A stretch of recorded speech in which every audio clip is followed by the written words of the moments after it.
Bonjour à tous, j'espère que vous allez bien. Bienvenue dans cette nouvelle vidéo. Et aujourd'hui, c'est la période 4G qu'on va faire. Et c'est la période 4G, c'est-à-dire que nous allons faire la période Diamant, Perle, Platine et Gold, Soul Silver. Alors je rajoute Gold, Soul Silver parce que c'est un jeu qui est apparu pendant la période justement de la hype quatrième génération. Et forcément, vous connaissez un petit peu le détail. Alors j'ai discuté un petit peu en avant-première de certains Pokémon que je vous conseillerais pour votre aventure. Là, on parle juste 4G. Alors par contre, je précise un truc, c'est que pour la 8G, je prendrai en compte aussi Diamant étincelant, Perle scintillante, hein. Je préfère prévenir. Alors là, la seule subtilité, c'est que les seuls Pokémon auxquels on n'aura pas droit pour la période, pour cette période-là, c'est les Pokémon comme Etoraptor et j'en passe. Donc voilà, vous avez compris. Et encore une fois, merci pour vos retours pour le live FAQ aussi, également pour le live FAQ de la dernière fois. Merci à vous tous. Des, je vous fais de gros bisous parce que vous avez été incroyables lors de ce live. Donc voilà. Et on va commencer du coup maintenant le sujet de cette vidéo. C'est parti. Et on va commencer avec le premier Pokémon pour son aventure. Et le premier, bah, c'est pas compliqué, c'est Simiabras. Pourquoi je parle de Simiabras? Tout simplement parce que c'est de loin pour moi le meilleur starter Diamant, Perle, Platine. Son double type Feu Combat, alors malheureusement pour lui aujourd'hui, le pauvre est Never Use aujourd'hui. Il est même pas super joué. C'est quand même triste de se dire que notre bon vieux Simiabras se retrouve, pour le parallèle avec la 9G, se retrouve en Everuse aujourd'hui, alors que si on prend en compte son histoire stratégique, si on devait faire une histoire stratégique de Simiabras, le Pokémon était Overuse 4G, il était Overuse 5G, en 6G il était Underuse, donc il a commencé à légèrement descendre.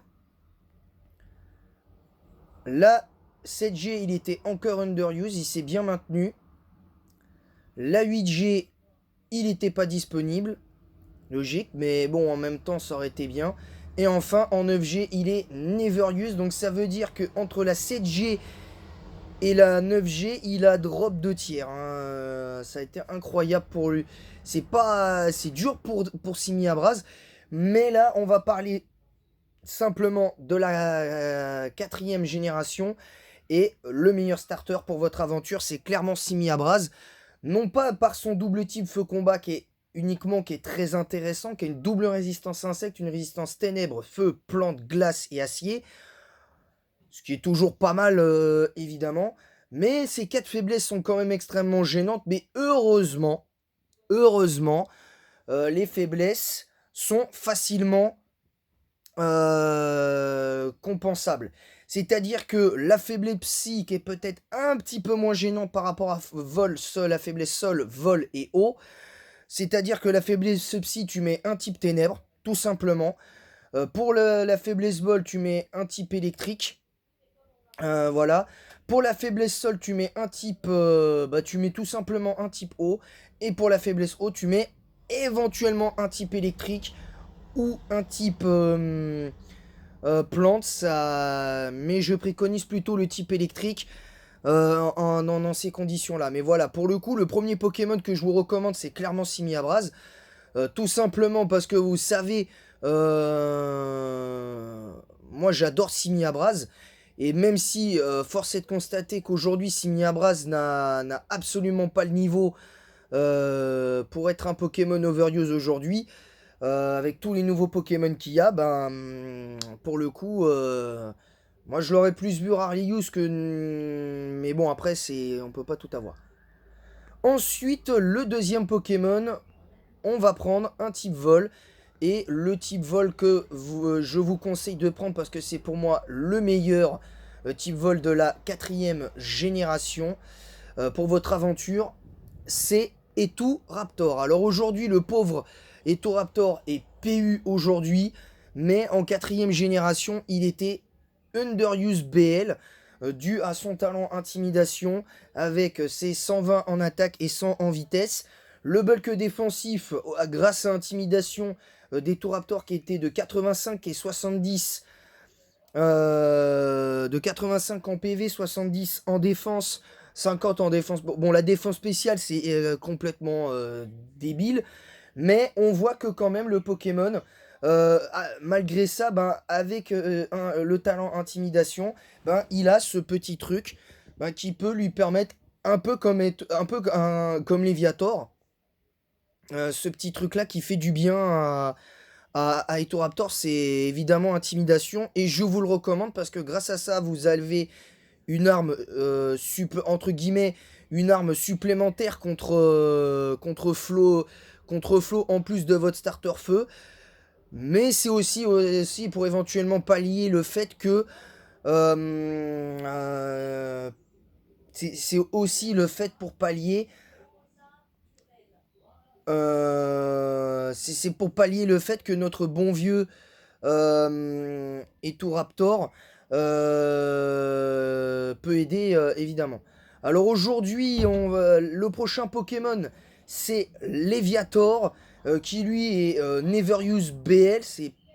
C'est plutôt étrange au vu de ce qu'il est en capacité de faire, mais en 4G, il était extrêmement fort en Overuse 4G. Et pour le coup, je vous conseille Léviator largement parce que déjà, vous avez 2 Pokémon qui peuvent handicaper avec intimidation. Et pour votre aventure, vous en aurez forcément bien besoin. Parce que quand vous devrez vous retrouver face à Cynthia ou face à Peter, par exemple, si vous jouez à Urgol Soul Silver, et tout ça, ben, pour le coup, vous avez un deuxième utilisateur du talent intimidation, et là, vous avez largement de quoi faire. Alors, je suis conscient que pour une aventure, rien qu'avec lui, tu as une double faiblesse à l'électrique, également, mais là, on va y venir, et c'est là qu'on va y venir à mon 4ème Pokémon, donc Simiabraz, Etoraptor, Léviator, et Léviator. Le prochain Pokémon que je préconise, c'est Roserade. Pourquoi je préconise Roserade? Parce que justement, Roserade, vous connaissez un petit peu mon engouement pour ce Pokémon. J'en ai déjà parlé certaines fois. Alors, malheureusement, Roserade n'est pas disponible en 9G, ce qui est dommage. Parce que ce Pokémon en 9G, avec son double type plante-poison, à l'heure actuelle serait assez intéressant comme Florizard, parce qu'il n'a que 4 faiblesses et c'est à peu près entre guillemets le même constat qu'un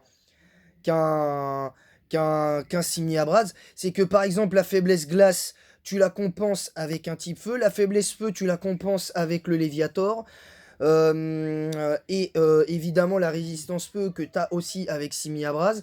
La faiblesse vol, la double faiblesse vol que tu peux la compenser avec un type électrique ou un type roche, ça dépend. Euh, et pour le type psy, tu mets forcément un type ténèbres. Donc la réalité, c'est que grâce à ça, vous avez une résistance à l'électrique grâce à Roserade qui va aider la team d'aventure qui va aider Etoraptor et Léviator, d'autant plus que face à l'arène électrique, jouer avec Etoraptor, mettre au combat Etoraptor et Léviator, c'est limite un suicide stratégie, c'est un suicide pokémonesque pour le coup, parce que tu peux pas, tu peux pas en fait, tu ne peux pas.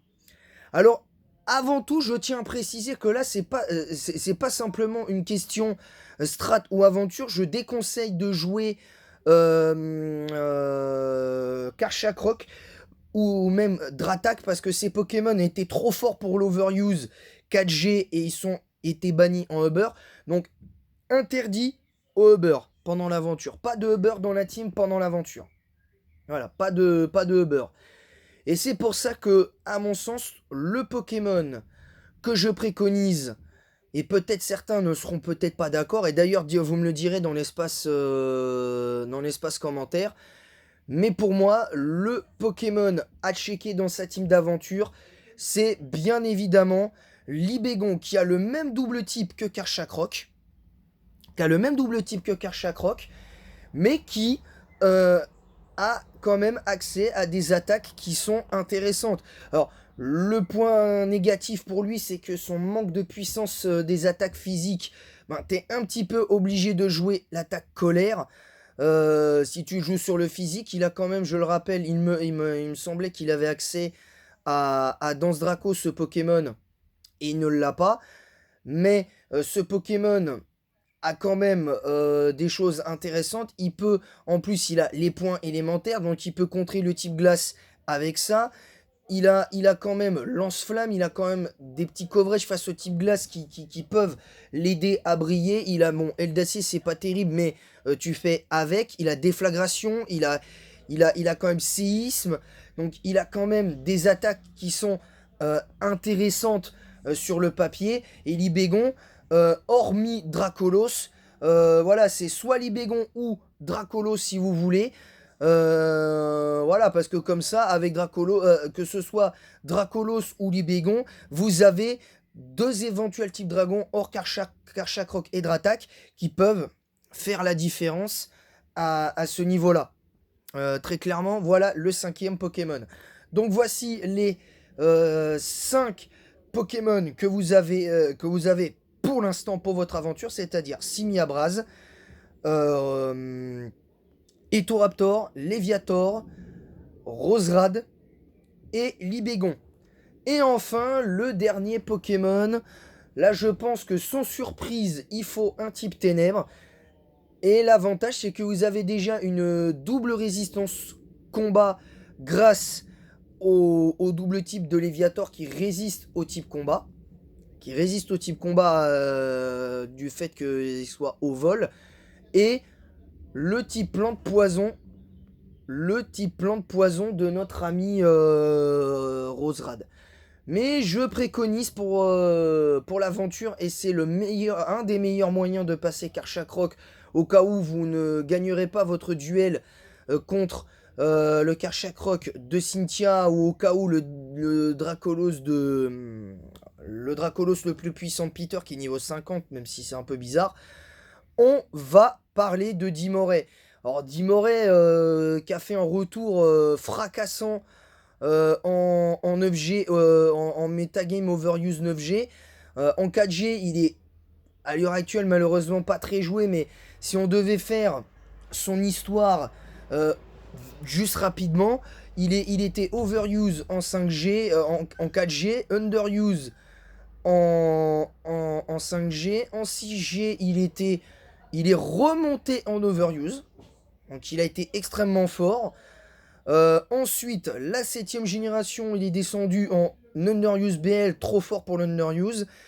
La 8G, il est remonté à nouveau en overuse. Et évidemment, je vous l'ai dit, en 9G, il est overuse ce Pokémon. C'est juste une immense dinguerie comment ce Pokémon a réussi à se maintenir au niveau du méta 9G à l'heure actuelle. Si on parle juste pour la parenthèse métagame 9G. Mais je vous préconise Dimoré parce que déjà grâce à la présence de Dimoré, bah, ça va aider la double faiblesse psy que vous avez. C'est-à-dire que c'est pour moi le meilleur choix en tant que type ténèbres hors Tyrannosif. Parce que avec Tyrannosif qui est un peu plus long, qui a je crois lui aussi accès à Crogive, mais ça manque trop de puissance et c'est pas suffisant pour battre un Karchakroc. Et pour moi Tyrannosif ne gagne pas son duel face à Karchakroc. Karchakroc est beaucoup trop puissant, sachant que Karchakroc a accès à Casse-Brique. Il a accès à Casse-Brique et il me semble il me semble que Tyrannosif a accès à une petite attaque de type combat et il me semble que Karchakroc l'a aussi. Hein, cette attaque de type combat. Donc c'est pour ça que pour le coup, là, le meilleur choix possible, en plus pour l'arène, si vous avez besoin d'un Pokémon supplémentaire, vous l'avez, parce que rien qu'avec Simiabraz, Dimoré et Etoraptor, vous avez trois armes de zinzin face à Flo. Alors évidemment, je déconseille Dimoré pour une seule arène en particulier, parce que c'est là où ça risque d'être un petit peu dur pour lui. C'est la seule arène où il a un désavantage, selon moi. C'est l'arène de type combat à voile à roc. Et pour ce qui est de l'arène où il est censé avoir un désavantage de type Dimoré, pour Urgol Soul Silver, c'est comment ça s'appelle, c'est l'arène de type acier, et c'est tout, hein, très clairement. Et pour par exemple l'arc Kanto dans la période AGSS, la seule arène contre laquelle il est les deux seules arènes contre lesquelles il est faible, c'est l'arène roche et l'arène l'arène roche et l'arène feu. Voilà, c'est les deux seules arènes.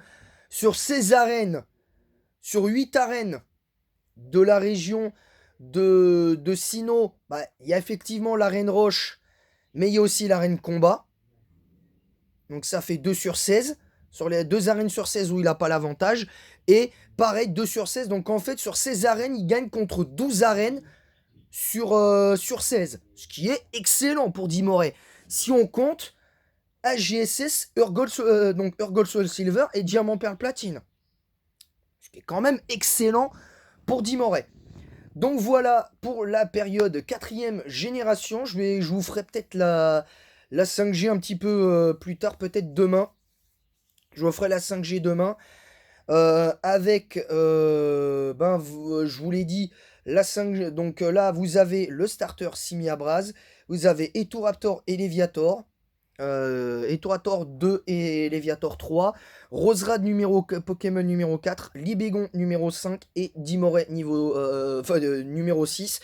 En plus, avec Libégon, l'immunité électrique, vous avez, vous compensez, avec Libégon, vous compensez les deux faiblesses au type électrique de Léviator et de Etoraptor, et aussi avec Roserad. Roserad et Libégon compensent la double faiblesse électrique d'Etoraptor et de comment ça s'appelle, de Léviator. La double faiblesse psy, elle est largement compensée à lui seul par Dimoré. La double faiblesse, par contre, après la double faiblesse feu, elle est compensée largement par Léviator et Libégon. Ensuite, pour ce qui est la seule faiblesse qui est pas vraiment compensée, c'est la double faiblesse au type vol. Mais on peut éventuellement argumenter, grâce à la présence des Toraptor, enfin non pas la présence des Toraptor, mais de Léviator. Je vous explique pourquoi. Parce que Léviator a accès à Lame de Roc, il a accès à Croc-Givre. Donc, en clair, c'est largement suffisant. Et même techniquement, Dimoré compense aussi un petit peu ça, dans le sens où vous avez quand même 2 Pokémon dans votre team d'aventure, en comptant le Croc-Givre de Léviator et le point glace et l'éclat glace de Dimoré période 4G, qui vous aidera à battre certains Pokémon de type vol. La plupart des Pokémon de type vol, Exit et Armure, qui est neutre à la glace à cause de son type acier. Voilà, tout simplement. Donc en tout cas, j'espère que cette vidéo vous aura plu. Moi, ça a été un kiff total. En plus, je pensais pas faire, j'avais pas vraiment pensé à ce format de vidéo, mais je le ferai. J'essaierai de le faire assez régulièrement. Ce type de format-là, en plus de mes vidéos top habituelles, ça peut être marrant. Ça peut être marrant, évidemment. Et puis, après ce format, il y aura une pause aussi avant la 2e saison de ce format. Et de ce format-là, il y aura une vidéo sur peut-être sur peut-être d'autres aspects du jeu Pokémon en l'état. En tout cas, merci à tous. N'hésitez pas à vous abonner si ce n'est pas déjà fait, à partager le lien de ma chaîne YouTube sur Facebook et Instagram.